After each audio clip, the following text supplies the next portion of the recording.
Di awal film diperlihatkan seorang wanita yang akan bertanding di ring dalam turnamen tinju. Namun sebelum scene ini terjadi, cerita mundur ke belakang, Bre. Dan inilah kisahnya. Di sebuah kota Cina terdapat seorang wanita gemuk yang sedang asik tidur di sofa.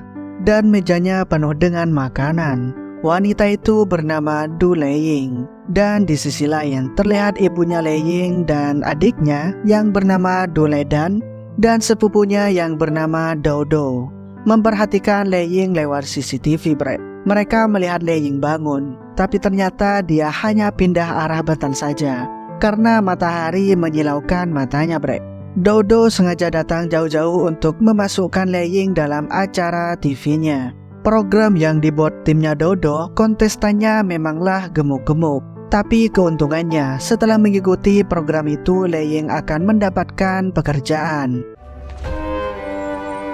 Ma. Diketahui di sini Leiying sudah 10 tahun menganggur, Bre. Dia sangat canggung saat berkomunikasi dengan orang lain, sehingga pertanyaan-pertanyaan ibunya lah yang menjawab.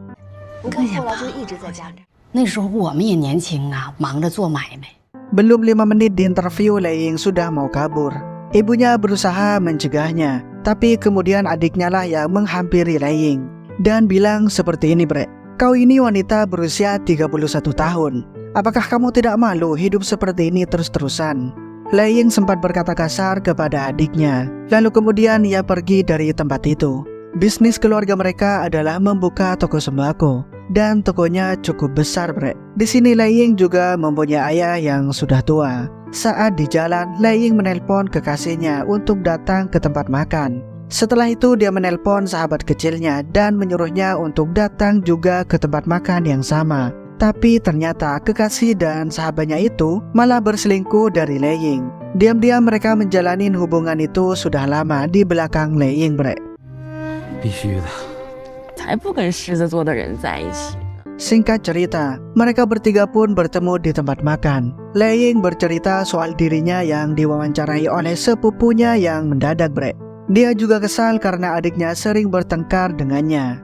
Tak lama dari itu, kemudian Leiying berpamitan untuk pergi ke toilet. Kekasihnya berniat akan memutuskan Leiying hari ini juga, karena sahabatnya itu telah hamil. Setelah itu, Leiying datang dengan membawa bir yang banyak, dan kekasihnya bilang, "Aku ingin bicara denganmu, Leiying." Kata sahabatnya, "Kalau gitu aku pergi dulu, biar kalian bisa berbicara berdua saja." "Tak usah pergi, kamu di sini saja. Kita kan selalu terbuka," kata Leiying.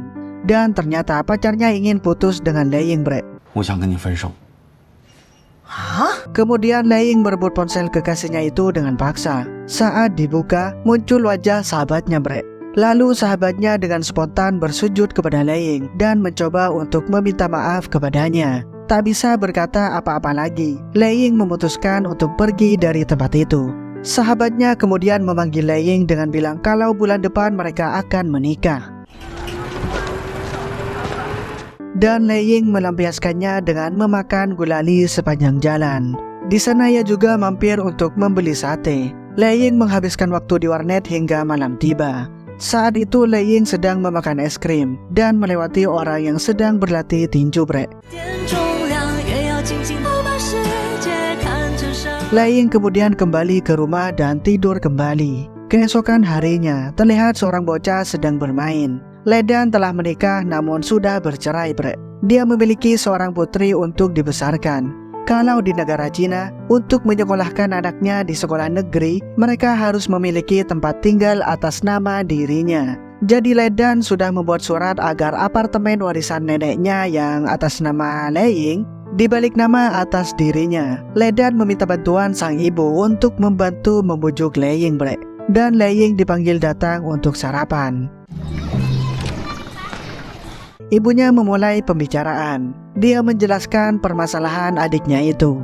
Dan ini semua demi keponakanmu bersekolah, kata ibunya. Leiying dengan mudahnya menyetujui hal itu, Bre. Dan Leiying disuruh tanda tangan di kertas itu. Ibunya lantas menyinggung mantan suami Ledan yang lepas tangan begitu saja terhadap putrinya itu. Leiying kemudian bilang, "Ya wajar saja karena Ledan telah berselingkuh, maka tak heran mantan suaminya menceraikannya." Tidak senang dengan perkataan Leiying, Ledan membalas, Kamu juga sudah berusia 31 tahun, masih menumpang di rumah orang tua, tidak punya anak, tidak punya suami.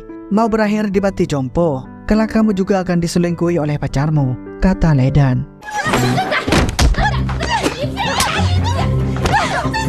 Leying yang kesal lantas memutuskan untuk pergi dari rumah itu. Ibunya datang dan memberi uang 2000 yuan, tapi Leying tak mau menerimanya, bre. Ia pergi hanya dengan membawa satu buah koper di tangannya.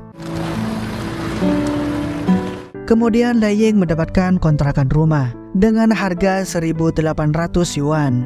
Dia mencoba menawarnya karena ia tak punya uang sebanyak itu. Namun tiba-tiba begitu ponselnya dilihat, ibunya telah mentransfer 2000 yuan kepadanya. Leying kemudian juga melamar pekerjaan di sebuah rumah makan.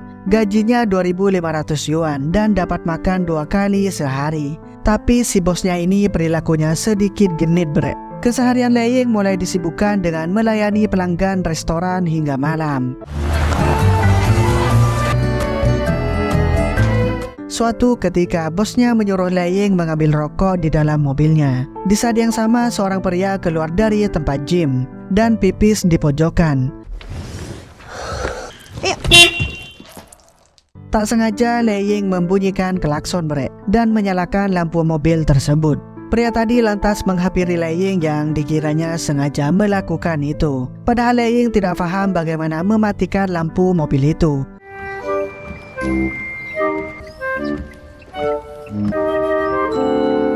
Esok harinya Leying datang ke tempat gym. Ia berniat mengembalikan sarung tinju milik pria tadi malam yang ketinggalan. Dan pria itu bernama Hao Kun. Setelah itu Leying ditawari promo latihan tinju. Leying kebetulan juga suka olahraga tinju. Ia berkata saat setelah 2 orang bertarung, pada akhirnya mereka berpelukan. Namun di sini Leying bilang ia akan pikir-pikir dulu, bre. Kemudian bos yang mempunyai tempat gym mengumpulkan semua anggotanya. Dia bilang besok akan diadakan pameran tinju. Setiap senior atau pelatih harus mendapatkan anggota baru. Dan di sana ada seorang pelatih yang masih muda dan ganteng, bre. Namanya adalah Tianfu. Dia suka menggait wanita-wanita cantik istri orang untuk masuk ke dalam anggotanya. Karena itu bosnya sangat menyukai Tianfu. Namun berbalik dengan Hao Kun. Kata bosnya kalau kali ini Hao Kun tidak mendapatkan anggota, maka dia akan dipecat. Dan tak pikir panjang, Hao Kun bertindak cepat, bre. Dia mengirimi pesan kepada Leying dan mengajaknya pergi jalan-jalan ke taman esok hari. Dan singkat saja hari itu pun tiba. Leying telah berpakaian cantik untuk bertemu dengan Hao Kun. Hao Kun datang dengan memakai kaos pink di dalamnya. Tanpa ada kata-kata apapun, mereka berjalan di sepanjang taman. Dan akhirnya Hao Kun mengajak Leying melihat pameran tinju di sana, bre. Di sisi lain, Tianfu lagi asik merayu ibu-ibu muda di sana. Kemudian mereka mengobrol di sana, bre. Hao Kun kemudian bilang yang sebenarnya. Selesai pameran ini, dirinya berniat pensiun menjadi seorang pelatih tinju. Karena bosnya terus memaksa dia untuk mendapatkan anggota baru. Saat itu, kedua mata mereka saling memandang, bre. Dan angin bertiup dengan kencang. Lalu Hao Kun memberi baju luarnya untuk Leying. Dan sejak saat itulah Leying masuk menjadi anggota tinju baru, bre. Hao Kun membantu Leying setiap harinya untuk latihan tinjunya itu, bre. Terlihat Tianfu masih digandungi oleh ibu-ibu muda di sana, bre. Dan di lain sisi terlihat suami dari ibu-ibu itu sedang memantau latihan istrinya. Sedangkan Leying dilatih dengan sungguh-sungguh. Pada saat itu tangan Hao Kun terluka. Dan ada seorang pegawai di sana yang menyukai Hao Kun. Dia menulis perasaannya di sebuah kertas dan memasukkannya ke dalam sarung tinju Hao Kun bersamaan dengan Hansaplas. Tapi Hao Kun memberikan sarung tinjunya kepada Leying. Dan tak lama dari itu Tianfu menerima akibatnya karena merayu istri orang. Leying memakai sarung tinju itu di dalam toilet. Dia merasa senang karena mendapatkan surat cinta dari Hao Kun, bre. Dan suatu hari diadakan pertandingan tinju antar sesama pelatih. Hao Kun melawan Tianfu. Siapa yang menang akan maju ke pertandingan provinsi. Awalnya Hao Kun kalah, bre. Tapi akhirnya dia bisa mengimbangi permainan Tianfu. Bahkan Tianfu sudah terlihat kewalahan. Namun karena Tianfu banyak penggemarnya dan bosnya bertindak sebagai juri pertandingan, Tianfu dipilih sebagai pemenangnya. Hao Kun yang kecewa lantas datang ke tempat makan Lei Ying bekerja. Dia meminta izin pada bosnya Lei Ying agar ia bisa menemaninya makan dan minum di sana. Hidup bukanlah menjalani hal yang kita suka, tapi dengan bekerja keras dan berjuang untuk mencapai yang kita mau. Aku hanya ingin menang sekali saja, kata Hao Kun. Hao Kun kemudian mabuk berat di sana, Bre. Ia dibawa Lei Ying ke kontrakannya, dan terjadilah cinta satu malam di sana.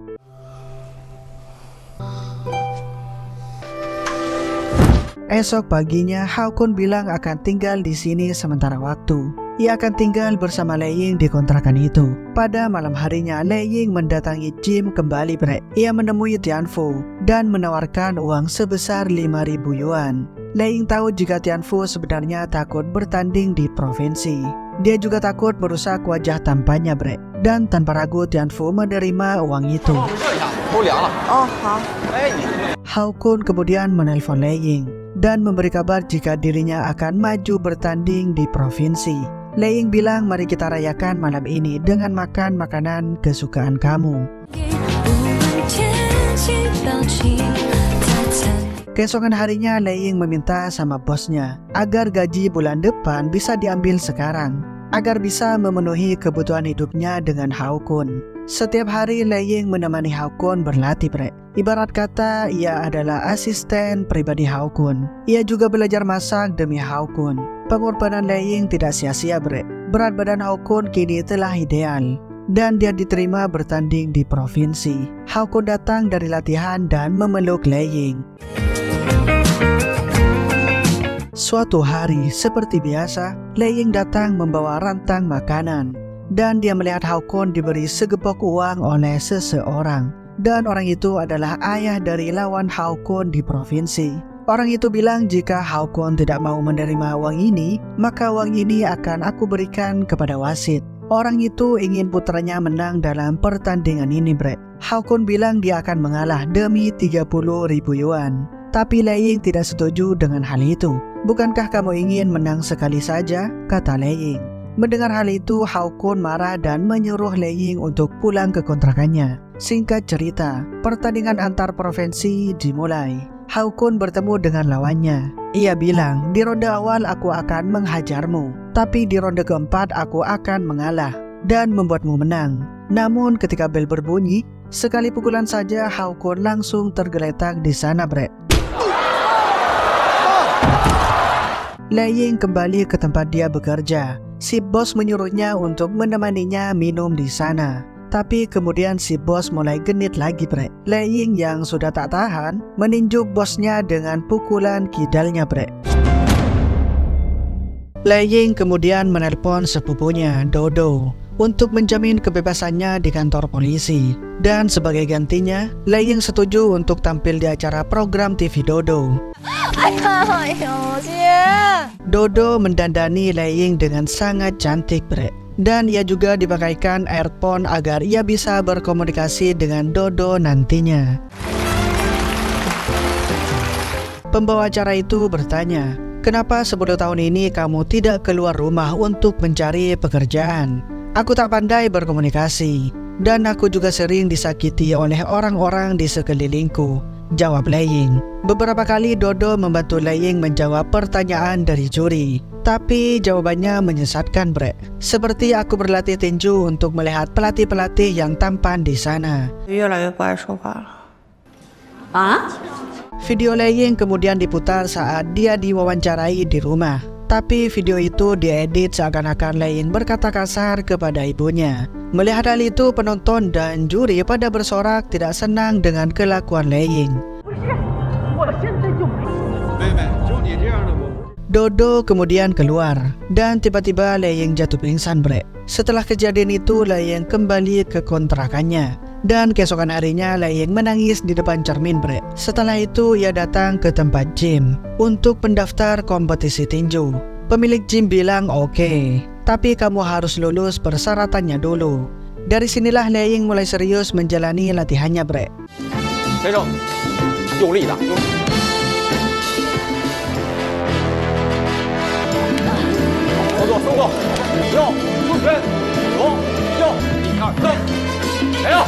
Musim panas telah dilalui, tapi Lei Ying masih belum memenuhi persyaratan. Dan Lei Ying tidak patah semangat. Musim dingin Lei Ying juga masih gagal, tapi terlihat jika badannya sudah mulai kurus. Dan akhirnya pada musim semi, Lei Ying lulus kualifikasi. Dirinya dinyatakan memenuhi persyaratan. Ayahnya kemudian datang mengunjungi anaknya itu. Sontak saja ayahnya terkejut melihat perubahan Lei Ying yang sekarang. "Aku kurus bukan karena sakit, ayah, tapi karena berlatih tinju," ucap Lei Ying. Ayahnya meminta Lei Ying untuk pulang kembali ke rumah untuk membantu menjaga tokonya karena ibunya sekarang sedang sakit pinggang.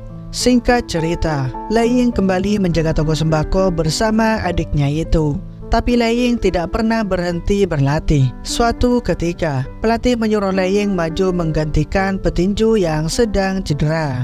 Dia akan bertanding di kejuaraan profesional. Jika Lei Ying menang, semua biaya latihannya selama ini menjadi gratis, bre. Keesokan harinya di toko, Lei Ying kembali bertemu dengan Hao Kun. Ia datang untuk membeli minuman dingin di sana. Dan saat itu ia melihat Lei Ying. Hao Kun berlari dengan cepat, namun Lei Ying mengejarnya, bre. Mereka berdua duduk di trotoar jalan. "Berapa banyak berat badan yang turun?" tanya Hao Kun.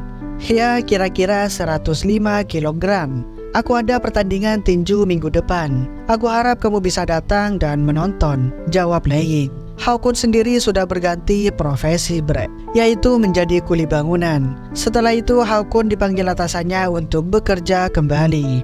Esok harinya di tempat gym, pelatih menyuruh Lei Ying latihan lebih keras lagi. Karena pertandingan kali ini dia akan melawan petinju profesional. Dari 10 kali pertandingan, 8 lawannya dikalahkan telak olehnya.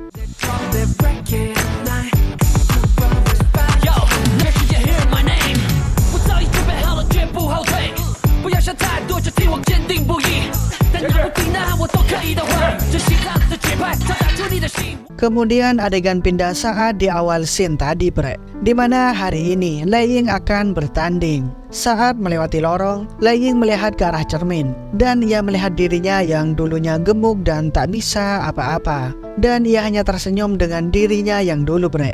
Dan tak lupa ia juga menyemangati dirinya sendiri di cermin, bre. Ini adalah pertama kalinya Lei Ying akan bertanding di kejuaraan profesional. Dia datang sebagai penantang kejuaraan tinju wanita kelas ringan. Pemilik gym berkata, "Lei Ying, kamu bisa menyerah kapan saja jika kamu mau. Ini belum selesai," kata Lei Ying. Awal-awal ronde Lei Ying bisa mengimbangi permainan lawan, tapi kemudian dia kena pukulan, bre. Lei Ying tersudut di pojokan ring, tapi dia berhasil keluar dengan mulus. Lei Ying juga mulai kehabisan nafas, bre, dan terus diajar oleh lawannya. Untung dia diselamatkan oleh bunyi bel. Pemilik gym bilang lagi, "Lei Ying, apakah kamu akan menyerah?" "Tentu tidak, ini belum selesai," kata wanita ini. Ronde kedua pun dimulai. Lei Ying terus terpojok dan terkena banyak pukulan, bre. Wasit sempat menghitung sampai 7 hitungan, namun Lei Ying tetap bangkit. Dia meneruskan permainan itu dengan tetap bertahan, tanpa mampu melawan, bre. Di ronde ini Lei Ying benar-benar terlihat lelah. Ibunya yang melihat putrinya menangis dari bangku penonton. Lei Ying masih berkeinginan keras untuk melanjutkan pertandingan ini. Dia mendapat tips dari pelatih, cari peluang dan gunakan tangan kirimu untuk memukulnya. Pertandingan dimulai kembali, ya, bre. Lei Ying masih terkena pukulan berkali-kali, tapi dia tetap maju dan maju. Sampai akhirnya Lei Ying mampu menghindar dengan baik dan mendaratkan telak pukulan kirinya. Namun sayangnya hal itu tak berlangsung lama, karena sang lawan bangkit untuk membalasnya. Tubuh Lei Ying kembali menyentuh lantai ring tinju. Dia mengingat masa lalunya, bre. Saat dia bertengkar dengan adiknya dan memutuskan untuk pergi dari rumah. Tapi sebelum pergi, Lei Ying kembali sesaat ke dalam dan menandatangani surat balik nama apartemen warisan neneknya itu, bre. Dan Lei Ying juga telah dikhianati oleh sahabat dan kekasihnya. Namun saat itu dia tetap datang ke pesta pernikahan itu sebagai pengiring pengantin mereka, bre.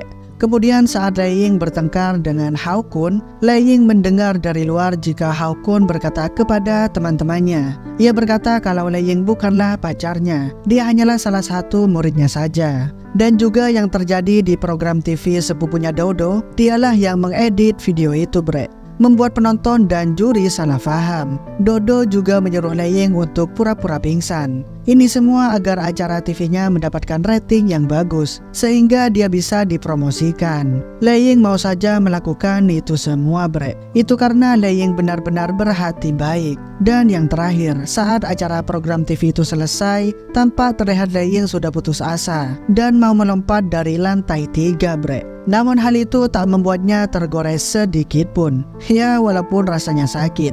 Kembali ke ring tinju, Lei Ying mampu bangkit kembali. Namun saat itu bel sudah berbunyi, tanda pertandingan sudah berakhir. Lei Ying berhasil bertahan sampai ronde terakhir. Dia juga mengucapkan selamat kepada lawannya itu. Dan Hao Kun terlihat menonton pertandingan itu juga. Meski kalah, Lei Ying mendapatkan rasa respek dari keluarganya dan dari semua penonton. Semua penonton memberikan tepuk tangan yang meriah atas kegigihan Lei Ying. Bahkan pelatih dan pemilik gym memuji kehebatan Lei Ying karena ia mampu memberikan pertandingan yang seru, bre. Lei Ying berganti pakaian dan membersihkan dirinya. Dan Hao Kun kini telah menunggunya di luar. Kau bertanding cukup bagus hari ini. Apakah badanmu terasa sakit? Mari kita makan di luar, kata Hao Kun. Tapi Lei Ying menolak ajakan Hao Kun, bre. Karena saat ini ia hanya ingin istirahat saja di rumahnya. Dan Lei Ying juga memposting jika dia telah menyelesaikan pertandingan tinjunya, bre. Itu artinya ia pernah menang 1 kali. Dan film pun berakhir. So, gimana filmnya, coy? Gua nontonnya sempat terharu sih, bre, dengan kerja keras si karakter utama. Film ini benar-benar memotivasi gua untuk terus maju, bre, dan pantang menyerah. Dan bantu gua untuk kembangin channel ini ya guys, dengan subscribe channel ini agar gue semangat buat konten-konten yang lain guys. Gua di sini cabut dulu guys, dadah.